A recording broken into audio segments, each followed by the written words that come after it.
Hi there, it's Anne here at Life LDC Knits.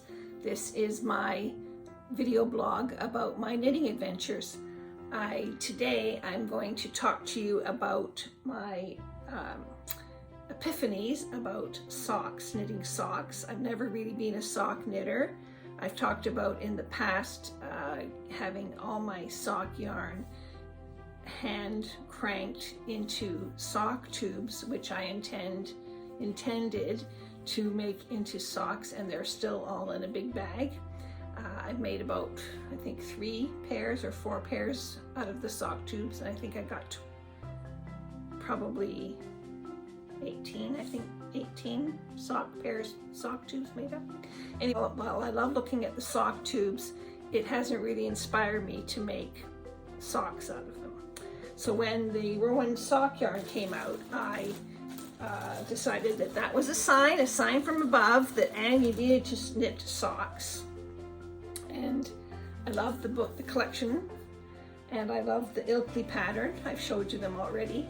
So I've now completed my hubby's pair, a pair for me, another pair for me, and I just want to talk about the way I've managed to, the way I am going to approach knitting socks from now on. So hope you grab a cup of tea or a drink of your choice. Hot chocolate, good idea for today. It's snowing like crazy here. Just that really fine stuff that really is going to build up and makes it really slippery, and it's really fabulous to just be at home. So get comfortable. This won't be a long update, but I just want to talk to you about socks and my next project, which I'm going to try and do in December, sort of like as an Advent project. More on that, okay? See you soon.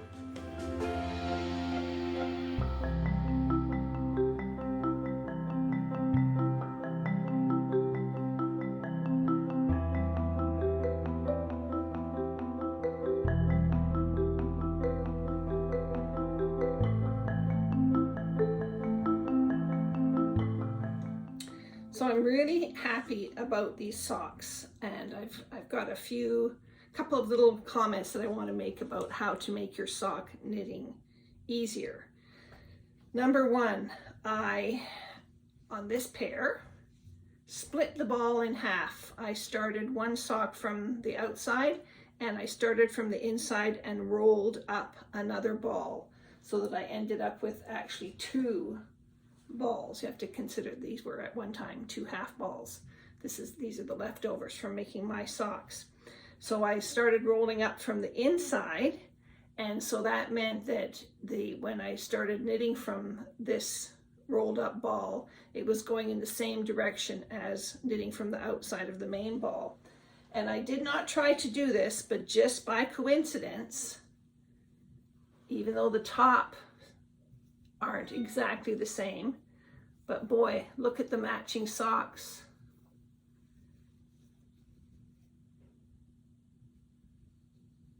They're as close to matching as you can possibly do without painstakingly trying to match them up. So I'm really happy about that. Didn't matter to me. I would have been quite happy if they were not matching, but it just came out by a coincidence, and this was part of the discussion on the recent 2 sock Rowan Connect events that I've gone to about whether or not these could be made to match. You'll see on the blue pair,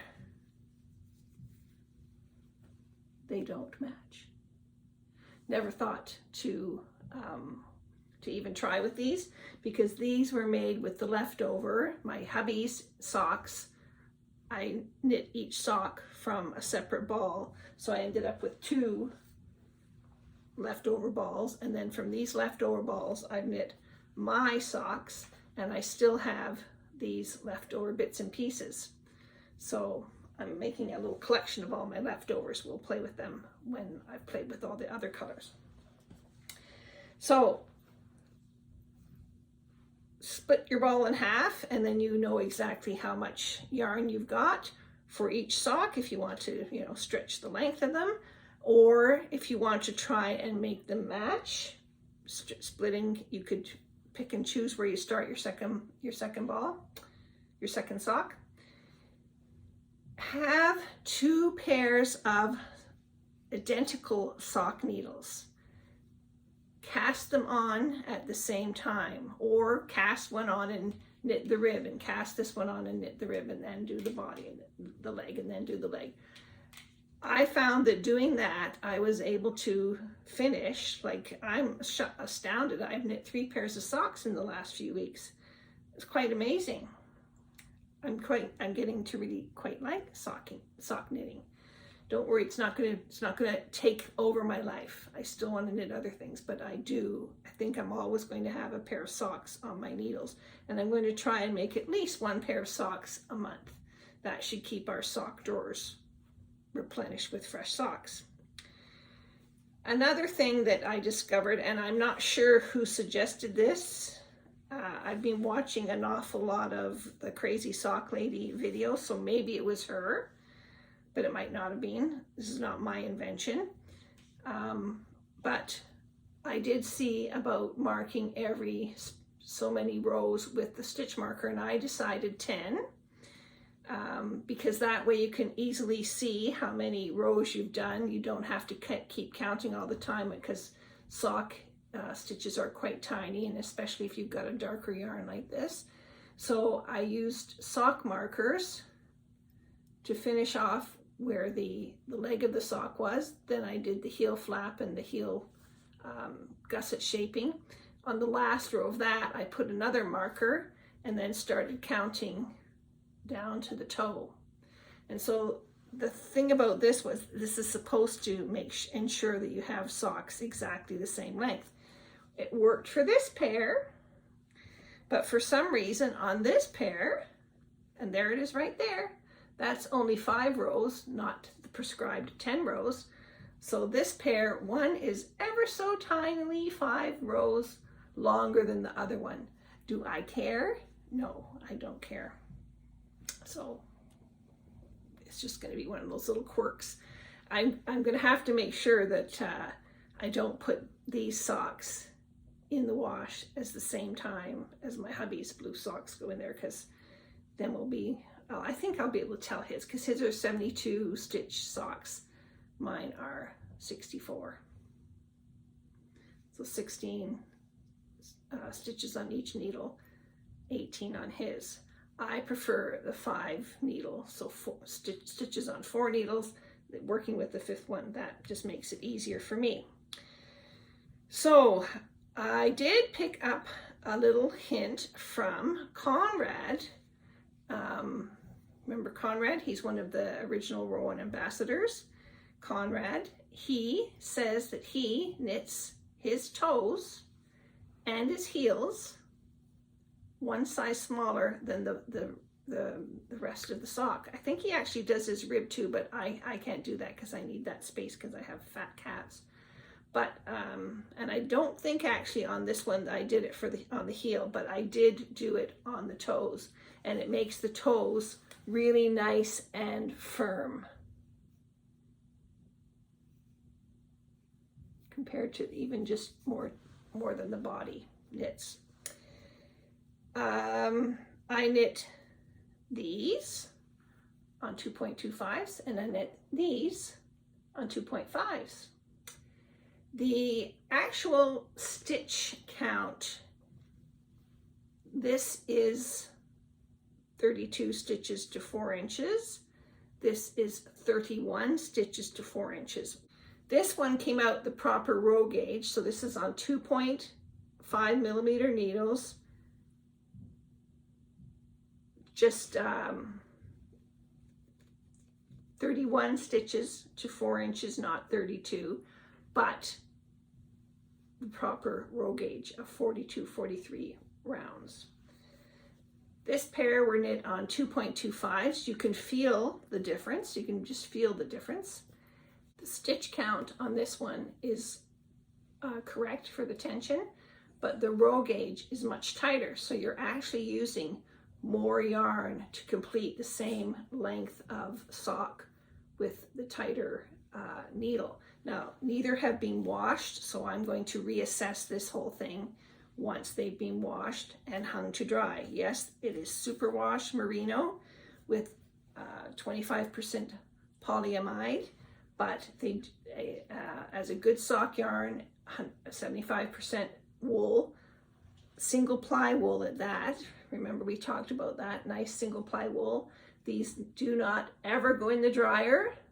It's going to be something I'm going to be just haunted by if it ever happens, but they should get hung up, and not even on those sock blocker things, because you're stretching them when you put them on the sock blockers. The best thing is just to hang them over a hanger like that. I actually put 2 hangers together to give them some air in between and just let them hang. Or another thing that I've seen suggested is to get one of those round whirligig things with clothes pegs on it and hang them up by their toes and let them, you know, they've been spun, so they're not full of water, they're not getting stretched. You just can hang them up like that. So I'm thrilled with my socks.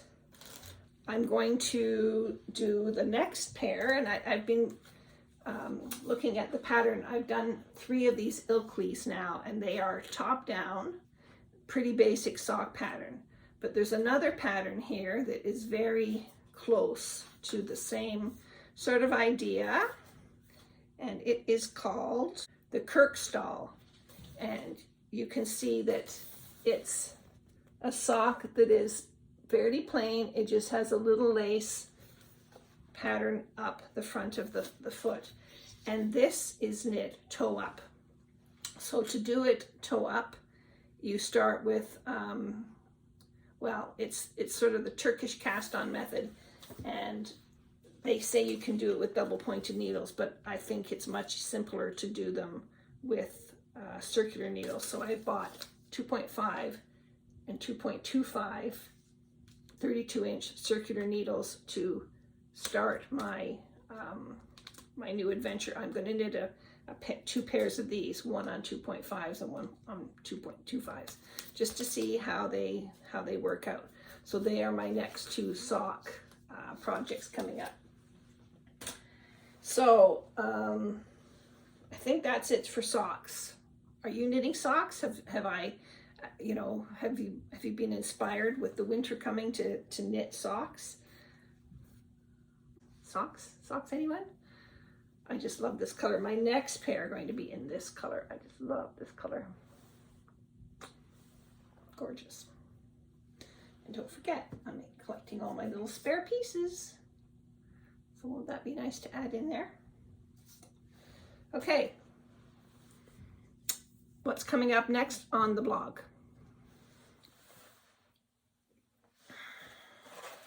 Every year I always have a little conversation with myself about video blogging. Do I like doing it? Yes. Does it take up knitting time? Yes, but it helps me voice my internal dialogue about my knitting projects. And so every year I sort of make a commitment to myself and to my video blog to continue for another year. So I'm doing that again today for next year, for 2023. I'm going to continue. I might change things up a little bit. I always, you know, I put video blogging off because, oh, my hair's not right, or I haven't got my makeup on, or I haven't done my nails, or, you know, like so many video bloggers are like dressed to the nines and hair's and makeup done, and, you know, and there's fancy this and fancy that. And I find that I've been sort of toning down my blog this year. I haven't been worried so much about that. I haven't even really been worried about putting music in I've been doing a very simplified video blog, and I'm going to continue doing that next year. I will be doing my Rowan book reviews, and probably I'll do more of them as static. I'll do the pictures and do voiceover on them, and then at the end maybe put an update about my current knitting projects. So we'll see. Anyway, just blathering on here. So autumn, winter, I did my review on the Rowan Magazine 72, which is the Kid Silk Haze celebration. And I thought, because of it being Kid Silk Haze celebration, I needed to do a Kid Silk Haze project. and I chose this absolutely gorgeous shawl by Chloe Thurlow. It's called Wonderland. It comes in 2 different colorways. I picked this blue and green colorway because it reminds me of my family tartan. And I'll get a picture of my tartan and I'll put it in here. It's not really a tartan, but it's sort of like a tartan. Well, this is a very simple intarsia project. It says pattern page 128, and you can see it's all charted out. There are 106 rows in the chart. The yarn is used doubles, so you're able to knit it on a bigger needle, so it's going to be done on 4mm needle and a 3.5mm crochet. These are all the colors. These colors are for the accent stripes, very festive tartany looking. And these 3 colors are for the main body of the tartan. So I think this is going to be a great project. So I thought every year I want to do what do you call it? An Advent knit. I never ever do. I never stick to. I haven't really even started an Advent knit. And I was trying to think of how I could apply sort of the whole Advent scenario to a project. Excuse me, I dropped my needle. So I'm looking at this throw, and I'm looking at it. It's got 106 rows per pattern repeat. So let me just read the pattern and figure out how many rows it uses in total. Okay, so there's 106 rows per the pattern repeat. And it says here you repeat the pattern repeat 4 times. And then you repeat row 1 to 35. So that's 35 more rows. So that's 459 rows in total. So what I was thinking, I was wondering if I could divide that by 31 for 31 days of December, which means I only have to do 14.8 rows, so 15 rows a day of 109 stitches. 15 times 109 equals, so that's 1,635 stitches a day. I don't know, I think that's a pretty doable thing, don't you? I'm wondering if I pace myself and try to do at least 15 rows a day of this pattern. And some days, that would be spread out through the days. Other days, if it's a snowy day, I might just be sitting here for a few hours watching video blogs or catching up on Star Trek episodes or PBS shows or whatever, and knitting 15 or more rows a day. So I'm sort of going to, might regret this, but I'm going to try to knit this in December. I'm going to cast on December 1st, and I'm going to try and do 15 or more rows a day, because after the knitting's done, you still have to do there's these vertical lines are crocheted on, and then you have all the fringe to do. But wow, wouldn't that be amazing if I could do this with 1 month of steady knitting? So do you do Advent knits? Do you pick an Advent pattern and buy an Advent pack of yarn and try and Advent your way through December? I'm just thinking this might be a little way of keeping myself a little bit challenged during the December month, because not much is really going to be happening. And December's such a dark month. It just gets darker, darker, darker until the solstice, right? So I think it might be a really great idea. So tell me, what do you do? Do you do Advent knitting? Do you give yourself a challenge? Do you try and sign up for one of the Advent knit-alongs? Maybe you've got an Advent knit-along you'd like to tell me about. Maybe your favorite yarn dyer does one, or your favorite pattern writer does an Advent pattern. Let me know in the comments below. So that's it for me today. I'm going to make this a quick one because I have to get organized. I've got to clean up my sewing room because I want all decks clear and everything tidy for my Advent knit of the Chloe Thurlow tarnish wrap. So